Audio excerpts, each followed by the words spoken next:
On se retrouve chez Watt ce soir pour la fête? Je tombe toujours sur des teubés, c'est vraiment ouf. Il m'a trop vénère, franchement. Est-ce que vous connaissez le verlan?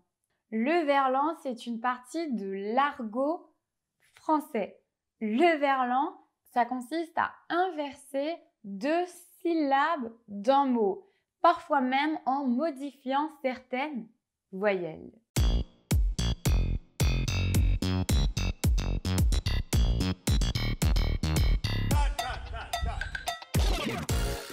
Bienvenue dans cette nouvelle vidéo, j'espère que vous êtes en forme. Aujourd'hui, nous allons voir ensemble 7 mots français en verlan. Ces mots, vous les avez peut-être déjà entendus dans des films, dans des séries, en regardant la télévision ou tout simplement si vous avez des amis qui parlent français qui sont natifs. Le verlan, tout le monde ne l'utilise pas, c'est plutôt un langage déjà familier puisque c'est de l'argot et qui va être utilisé plutôt par les jeunes en France. Commençons tout de suite avec le premier mot, ou plutôt les deux premiers mots, c'est wham et what. Wham, c'est tout simplement moi et what, c'est tout simplement toi. Donc si je dis on va chez Watt ou chez Wham, ça veut dire est-ce qu'on va chez toi ou chez moi. À qui est ce sac? Quelqu'un peut me répondre c'est à Wham pour dire c'est à moi. Deuxième mot, être vénère. Si je dis que je suis vénère, c'est que je suis énervée. Vous voyez, les deux syllabes sont inversées. Énervé, vénère. C'est un mot qui est très souvent utilisé quand on parle en argot. J'ai manqué mon train pour Paris. J'ai été vénère tout l'après-midi à cause de ça. Je suis trop vénère sur ma sœur. Elle a mis mon pull sans me demander. Si mère. Si mère, je ne sais pas si vous avez reconnu les deux syllabes qui sont inversées, mais c'est merci. En verlan, quand vous voulez remercier quelqu'un, vous pouvez tout simplement lui dire « si mère » au lieu de lui dire « merci ». Vous pouvez aussi l'utiliser sur un ton un peu ironique. Par exemple, si quelqu'un vous dit « ah, tu es un peu grossi, non ?»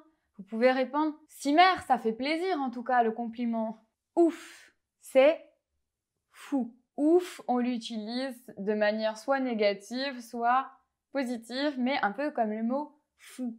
Vous pouvez dire que quelqu'un est ouf pour dire que c'est une personne extraordinaire, que c'est une personne super.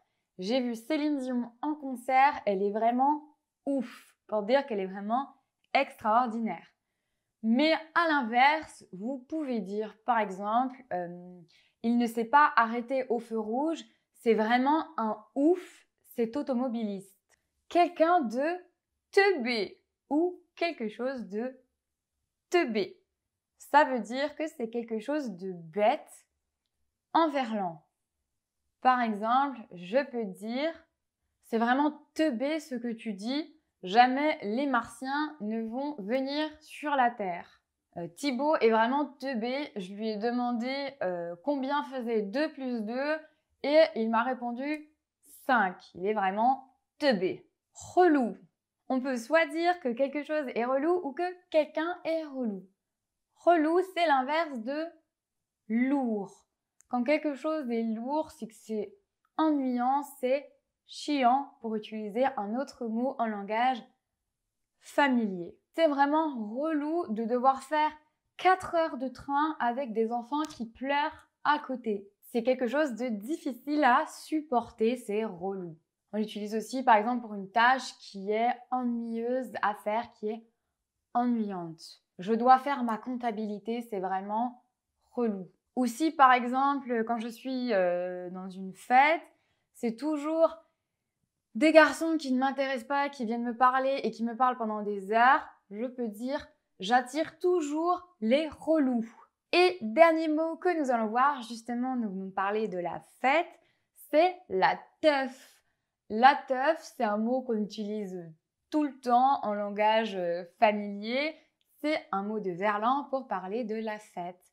j'ai été à une teuf samedi soir où j'ai fait la teuf avec mes amis. Voilà, c'est fini pour aujourd'hui. J'espère que ça vous a plu de découvrir ces mots d'argot, ces mots en verlan. Si cette vidéo vous a plu, mettez un j'aime. Dites-moi en commentaire si vous voulez que je vous fasse d'autres vidéos où je vous apprends des mots en verlan ou plus généralement des mots d'argot en français.